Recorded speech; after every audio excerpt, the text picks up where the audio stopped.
खुदावंद के कादी और बबरकत नाम में सबको सलाम। आज क्रिश्चियन टॉक्स में हमारे साथ रेवरेंड पॉलस लाजर मौजूद हैं, जो कि गुजरावाला से ताल्लुक़ रखते हैं और वहीं अपनी खिदमत सर अंजाम दे रहे हैं। आज हम उनसे बात करेंगे कि खुदा की निगाह में मुक़द्दसीन कौन है और खुदा उनसे मोहब्बत क्यों करता है, उनको किस तरह से संभालता है और किस तरह से उनकी फ़िक्र करता है।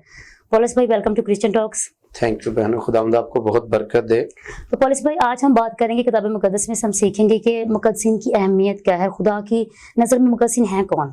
जी ज़रूर ज़रूर, हम खुदावंद के ज़िंदा कलाम में से सीखेंगे कि खुदा मुक़द्दसीन के पाँव को क्यों संभालता है, खुदा मुक़द्दसीन के पाँव को लड़खड़ाने क्यों नहीं देता, खुदा उनकी क्यों फिक्र करता है, खुदा उनसे क्यों मोहब्बत करता है।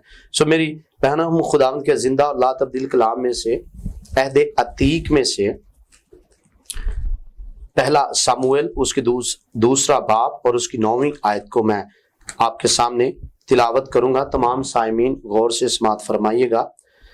पहला सामुएल उसका दूसरा बाब और उसकी 9वीं आयत में लिखा है, वो अपने मुकद्दसों के पाँव को संभाले रहेगा, पर शरीर अंधेरे में खामोश किए जाएंगे, क्योंकि कुव्वत ही से कोई फतह नहीं पाएगा। खुदा उनके पाक कलाम की तिलावत और इसकी तशरीह तमाम सुनने वालों के लिए, हम सब के लिए बायस बरकत और बायस निजात करेंगे कि खुदावंद की निगाह में मुक़द्दसीन कौन है और खुदा उनसे मोहब्बत क्यों करता है, उनकी फिक्र क्यों करता है, उनको किस तरह से संभालता है। ये बहुत ज़रूरी बात है, ये हमारे सीखने के लिए, तमाम मुक़द्दसीन के लिए जो मसीह पर ईमान रखते हैं, रास्तबाज लोग। लफ्ज़ मुक़द्दस जो है ये खुदा के साथ एक गहरा रिश्ता नाते को जाहिर करता है। यानी वो लोग जो खुदा से मोहब्बत करते हैं, प्यार करते हैं, अपनी ज़िंदगी तन मन धन से उसके नाम करते हैं, जिनका दिल मसीहा के दिल के साथ धड़कता है, वो खुदा के ख़ास लोग हैं, बरगज़ीदा लोग हैं, चुने लोग हैं, सादक लोग हैं, रास्तबाज लोग हैं। और लफ्ज़ मुक़द्दस जो खुदा के साथ एक गहरे रिश्ते को ज़ाहिर करता है। सो आज हम इन्हीं बातों को सीखेंगे कि खुदा क्यों मुक़द्दसीन के पाँव को संभालता है, क्यों लड़खड़ाने नहीं देता। पथरीली ज़मीन हो, चाहे उस रास्ते पर खारदार झाड़ियाँ क्यों ना हो, कांटे बिछों, खुदा क्यों अपने लोगों को गिरने नहीं देता, बिखरने नहीं देता। हालात जैसे भी हों, अप्स और डाउन सर्कमस्टांसेस, खुदा हमेशा अपने लोगों को संभालता है। Why not. जी जी, ज़रूर। हम खुदा के ज़िंदा कलाम में से जो हवाला तिलावत किया गया है, इसमें हम देखते हैं कि हन्ना की ये दुआ है, हन्ना का गीत भी कहा जाता है। हन्ना की जब खुदा ने मुराद को पूरा किया, जब उसकी तड़प को, प्यास को, जिसके लिए वो बार हैकल में जाते हैं और खुदा उसकी मिन्नत समाजत को सुनकर उसके दुख को खुशी में बदलता है, बांझपन को औलाद में बदलता है, तो उसने बड़े वसूख के साथ, बड़े ईमान के साथ, क्योंकि उसकी सौकन उसके कई बार उसको गिराने की कोशिश करती है, लेकिन चूंकि वो रास्तबाज है, खुदा से डरती है, खुदा के घर में जाती है, उसकी जिंदगी खुदा के साथ मुखलिस है, और वो इसलिए बड़े वसूख के साथ, ईमान के साथ कहती है कि वो अपने मुकद्दसों के पाँव को संभाले रहेगा, पर शरीर अंधेरे में खामोश किए जाएंगे। आज हम अहद अतीक में से थोड़ा सा वक्त, अहद अतीक में से चंद शख्सियात के बारे में, अंबिया कराम के बारे में सीखेंगे।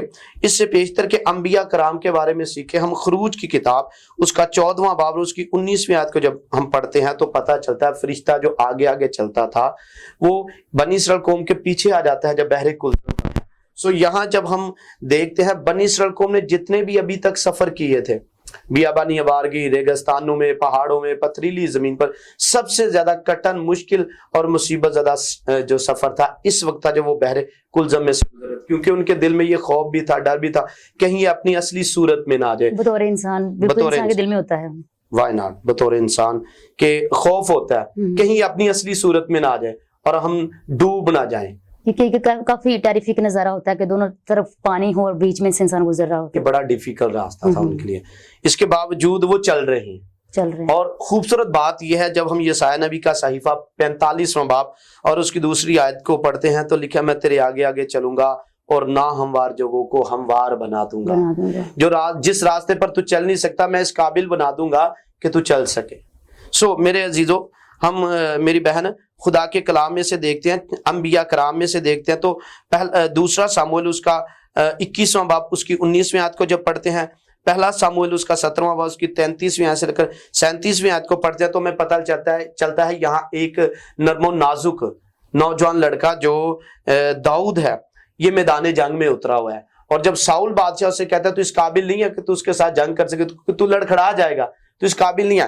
تو وہ بیان کرتا ہے, جب ہم پہلا ساموئیل 17ویں باب کی 33ویں آیت سے لے کر 37ویں آیت کو پڑھتے ہیں تو وہ بیان کرتا ہے کہ میں نے شیر اور ریچھ کو مارا ہے, یہ بھی ان میں سے ایک کی مانند ہے. سو جب ہم دیکھتے ہیں جب داؤد میدان جنگ میں اترتا ہے تو ساؤل اگرچہ بڑا ہمت جرت دلیری والا جنگجو ہے, پہلوان ہے, تو بھی جب وہ جنگ کرتا ہے تو وہ فتح پاتا ہے, کیونکہ خدا اس کی حفاظت کرتا ہے, اس کے قدموں کی حفاظت کرتا ہے, اور جو ہے جاتی جولیت ہے وہ شکست کھاتا ہے. اس لیے اور یہاں اس میدان جنگ میں داؤد کے پاؤں نہیں لڑکھڑائے. بالکل اسی طرح ہم دیکھتے ہیں پھر شمشون کو دیکھتے ہیں میدان جنگ میں گدھے کے جبڑے کی نئی ہڈی سے اس نے 1000 آدمیوں کو مار ڈالا. قضات کی کتاب 15واں باب 15ویں آیت سے لے کے جب ہم 16ویں آیت کو پڑھتے ہیں. سو 1000 شخص کے لڑنا, اکیلا شخص لڑنا بڑا مشکل ہے, لیکن وہ میدان جنگ میں جب لڑتا ہے اس کے پاؤں نہیں لڑکھڑائے, کیونکہ خداوند نے اسے ہمت دی, جرت دی, دلیری دی. خداوند اسے پیار کرتا ہے, وہ مقدس ہے, خداوند اس کی فکر کرتا ہے, خداوند نے اسے طاقت دی, خداوند نے اس کی فکر کی, اس کے پاؤں نہیں لڑکھڑائے.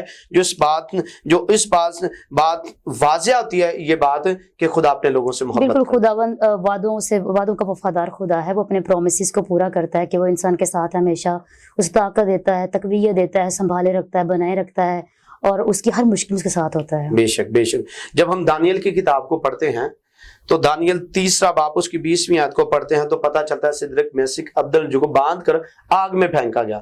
اب آگ میں جب پھینکا گیا ہے تو وہاں ہمیں پتہ چلتا ہے الہ زادہ بھی اترا ہے اور وہ آگ میں پھینکے گیا, باندھ کر پھینکے گیا. یہاں چلنا تو بڑی دور کی بات ہے, لیکن وہ چل رہے ہیں. خدا نے ان کے قدموں کو تقویت دی, انہیں لڑکھڑانے نہیں دیا, انہیں گرنے نہیں دیا. یہ خدا کا بہت بڑا جلال ہے. بالکل ہم اسی طرح جب ہم استثنا کی کتاب اس کا 29واں باب اور اس کی 5ویں آیت کو پڑھتے ہیں تو اس میں لکھا ہے, اور میں 40 برس بیابان میں تم کو لیے پھرا, اور نہ تمہارے تن کے کپڑے پرانے ہوئے اور نہ تیرے پاؤں کی جوتی پرانی ہوئی. خدا ہمارے جسم کی سر کے بالوں سے لے کر پاؤں کے ناخنوں تک ہماری فکر کرتا ہے. تن کے کپڑے پرانے نہیں ہوئے. 40 سال چاہے جتنا بھی اچھا برانڈ ہو کپڑے کا, وہ پرانا ہو جاتا ہے, پھٹ جاتا ہے, لیکن خدا نے ان کے تن کے جو کپڑے تھے ان کی بھی فکر کی. ان کے پاؤں کے اندر جو جوتی تھی اسے پرانا نہیں ہونے دیا. اور جب ہم اسی طرح استثنا کی کتاب 8واں باب اور اس کی 4تھی آیت کو پڑھتے ہیں تو اس میں لکھا ہے, ان 40 برسوں میں نہ تو تیرے تن پر تیرے کپڑے پرانے ہوئے اور نہ تیرے پاؤں سوجے. ان کے پاؤں کی بھی خدا نے فکر کی, وہ سوجنے نہیں دی. وہ پتھریلی زمین پر چلے, وہ ریگستانوں میں چلے ہیں, وہ خشک زمین پر چلے ہیں, وہ خاردار راستوں پر چلے ہیں, تو بھی خدا نے ان کے پاؤں کی حفاظت کی, ان کے جسم کی حفاظت کی. اور جب ہم نئے عہد نامہ میں آ جاتے ہیں, جب رسلا کی زندگیوں پر نظر ثانی کرتے ہیں, دیکھتے ہیں تو استفنس کو جب سنسار کیا جا رہا ہے, اسے گرایا جا رہا ہے, تو بھی وہ خدا کے فضل سے اڑتا اور جھکتا ہے, دعا کرتا ہے, خدا اسے قائم رکھتا ہے. اس کے لیے آسمان کھلتا ہے, اسے گرنے نہیں دیا. اس نے ان مشکلات میں مسیح کا انکار نہیں کیا. نہ عہد عتیق کے انبیاء کرام نے انکار کیا خدا سالوس کا, نہ عہد جدید میں مسیح کا رسولہ نے انکار کیا. اور جب ہم دیکھتے ہیں رسولوں کے مال 12ویں باب میں جب ہم دیکھتے ہیں پطرس کو قید میں زنجیروں میں جکڑا گیا, تو بھی وہ قائم رہا, اٹھ کھڑا ہوا, اور اس کے لیے دروازے کھلے, شہر کا پھاٹک کھلا, زنجیریں کھل گئی, اور خدا نے اس کے قدموں کو محفوظ رکھا, قائم رکھا. پھر اسی طرح جب ہم رسولوں کے اعمال 14ویں باب کو پڑھتے ہیں تو پالوس کو سنسار کر کے مردہ سمجھ کر پھینک گئے.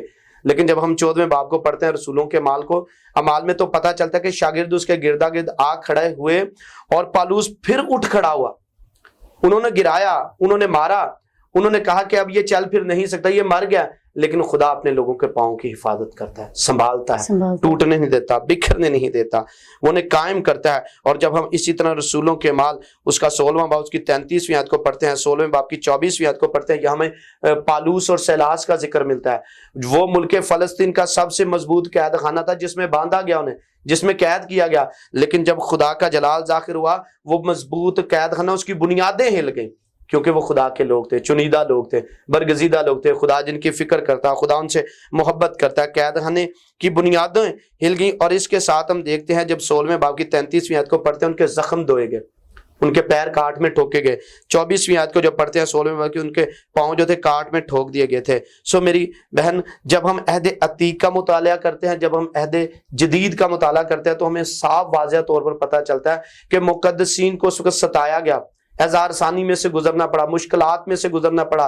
कहा गया कि मसीह का इनकार करो। जब हम इब्रानियों 11वां बाब पढ़ते हैं तो लंबी चौड़ी एक हमें फरिश्त मिलती है एज़ार सानी की, तलवार से काटे गए, उनके सर कलम कर दिए गए, उनके साथ जुल्म सितम तशद्दुद बर्बरियत हुआ, इसके बावजूद भी उन्होंने मसीह का इनकार नहीं किया। बिल्कुल सही कहा भाई आपने। इसके लिए हाईलाइट करना चाहूँगी ज़बूर फर्स्ट को, जिसमें लिखा है और जिसका जो रास्तबाज शख्स की बात हुई कि उसका पत्ता भी नहीं मुरझाता बल्कि वो बराबर होता है, बल्कि जो शरीर है वो भूसे की मांद उड़ जाता है और उसकी राह नाबूद है, लेकिन सादक की राह खुदा जानता है। खुदा सादक को संभालता है, उसको बनाता है, तकवीर देता है, हिफाजत करता है, फिक्र करता है, अपने वादे के मुताबिक सरफराज करता है। आज का कलाम हमारे लिए बाइस बरकत हो और सुनने वाले तमाम बहन भाइयों की बरकत का बाइस बने। आमीन। Thank you for coming.